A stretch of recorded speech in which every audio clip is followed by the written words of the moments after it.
en estos 10 años. Y la deuda externa con extranjeros en moneda extranjera terminó siendo un 10% del producto. Es decir, que prácticamente el camino del desendeudamiento estaba casi terminado, la tarea de desendeudamiento. Y me parece que lo que coincido con Martín es que a pesar de que se hicieron muchas cosas, lo que se demuestra es que la transformación de la estructura productiva argentina es una tarea inconclusa. Después podemos hablar de cuánto se avanzó, en qué se avanzó, en qué direcciones se avanzó bien y en qué direcciones se avanzó mal, en qué direcciones se avanzó con políticas públicas industriales encaminadas a lograrlo y en qué tareas no se avanzó lo suficiente, en qué frentes no se avanzó. Pero quiero plantear esto porque evidentemente es una tarea inconclusa. La industrialización de la Argentina, así como yo decía, la deuda externa reconoce diferentes etapas a escala internacional y por tanto en la Argentina, que estuvo endeudada con países, estuvo endeudada con el fondo, estuvo endeudada con bancos, está endeudada hoy en títulos y con fondos buitres. Reconoce también la industrialización argentina diferentes etapas y diferentes momentos históricos. Yo creo que hoy la discusión de cómo industrializar la Argentina probablemente sea la discusión medular que nos tenemos que dar. ¿De qué se trata reindustrializar la Argentina? Porque se ha hecho mucho, todo el mundo sabe, porque esas empresas que hoy están cerrando, mucho por la entrada de importaciones, por la caída de la demanda interna, todas esas pymes que están protestando, todos esos comercios, son resultado de un proceso de reindustrialización incompleto y de un perfil que no se ha discutido suficientemente. Ahora, lo que sí está probado, y me parece que es un elemento de lucha política clara, es que nunca, ningún país del mundo, porque a nosotros se nos ha achacado que estamos en contra del endeudamiento. Y yo creo, y lo comentaba Pablo, para tomar un poco, que hay una visión keynesiana del endeudamiento, esta cosa de la eutanasia del rentista, que tiene que ver, entiendo yo también, con la propiedad del capital de las sociedades anónimas.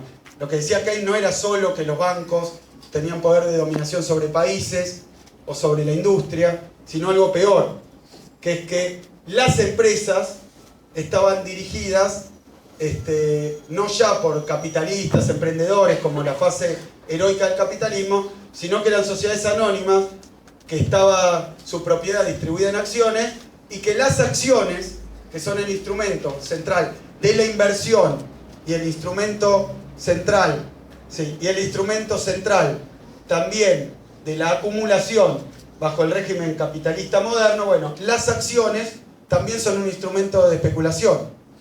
Con lo cual las decisiones de las empresas terminaban, de las empresas mismas por su estructura de propiedad, quedaban en manos de especuladores. Por eso él habla de que el rentista es el accionista de la empresa, que ya no le importa si la empresa va a invertir a 20 años y va a ganar guita, sino que le importa comprar la acción a ver si sube en la bolsa, lo cual depende de 500 factores que no tienen nada que ver con la inversión de largo plazo. O sea que el propio capital para Keynes ya no puede invertir en el largo plazo.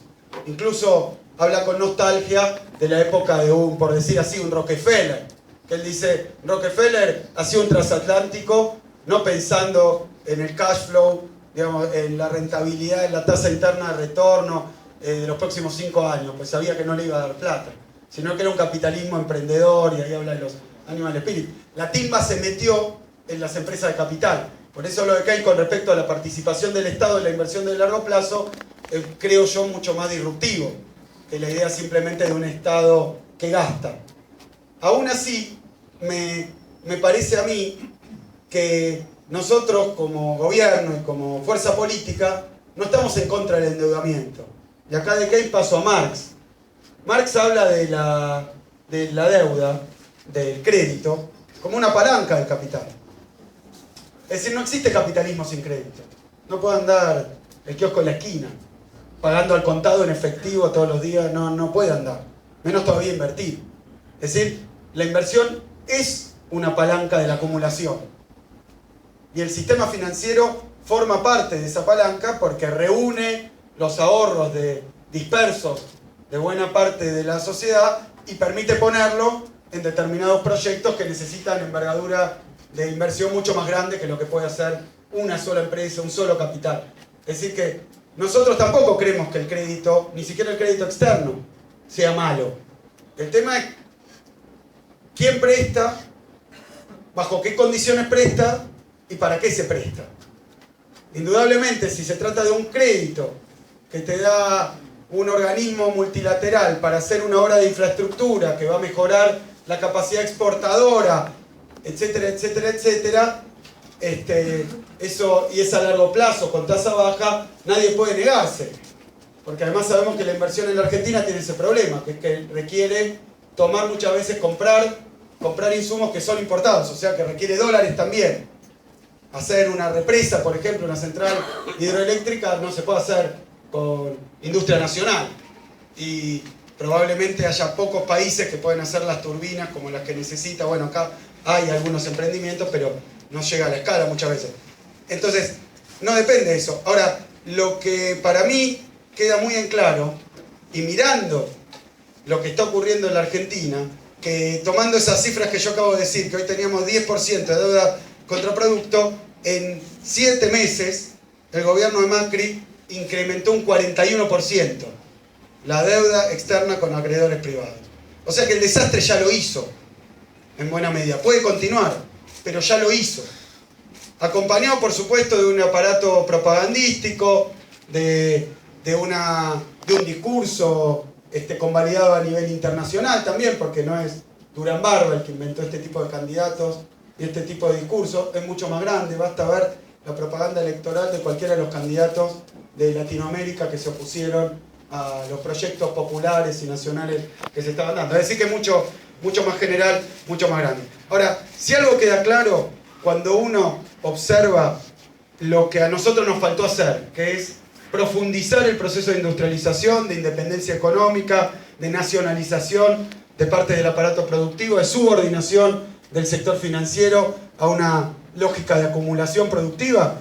Bueno, si uno ve eso y mira en perspectiva la deuda externa de Argentina, ¿y para qué sirvió? Y de cualquier país del mundo, ¿y para qué sirvió? Lo que queda absolutamente claro es que en ningún lado la deuda externa tomada en los mercados financieros internacionales irresponsablemente, como está haciendo el gobierno de Macri, en ningún lado eso tuvo nada que ver ni con el crecimiento, ni con el desarrollo, ni con el bienestar de los pueblos. Muchísimas gracias.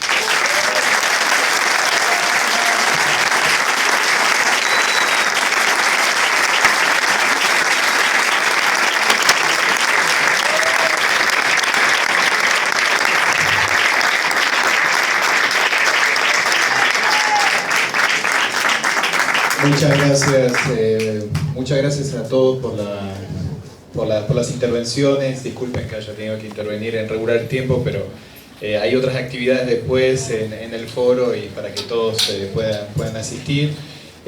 Simplemente, antes de abrir a algunas preguntas,